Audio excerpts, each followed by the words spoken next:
All right, folks, has this ever happened to you? Ralphie, what did Aunt Clara give you? Show everybody. When you're sleeping, he knows when you're away. I don't want to. Ralphie, show everybody what Aunt Clara gave you. My feet began to sweat as those two fluffy little bunnies with the blue button eyes stared sappily up at me.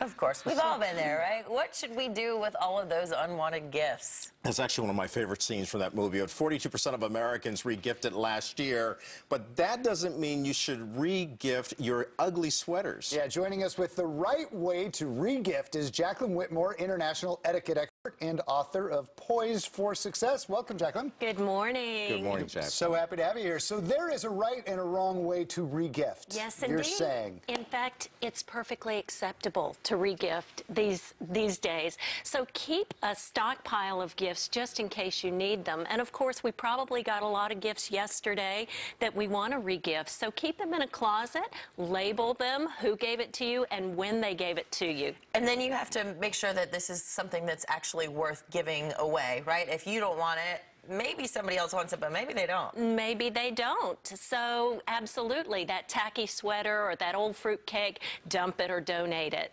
I like the fact that you do say, make sure you label it, so I don't make the mistake of giving it to the person who gave it to me. Yeah, and you also have to erase the evidence, right? You need to take out the tag that could be tucked somewhere in the book or... That's right, because one time I was given a gift. It was a candle, and I looked inside the gift bag, and there was an envelope. And on the envelope was somebody else's name. See? Yes. Oh, my goodness. So you have to erase the evidence. Oh, Well, gosh. listen, I think there's kind of a beauty in this because there are some things that I don't like that you might like, and it's great for stuff to have at home.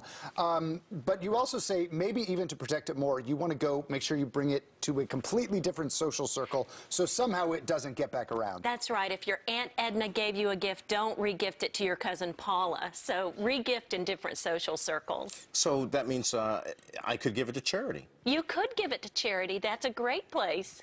All right, your next tip is know when to say no. What does that mean? Know when to say no. For example, if you wouldn't keep it, perhaps you need to dump it or donate it because it may not be worthy of regifting. And also remember that if it's something perishable, it may have an expiration date.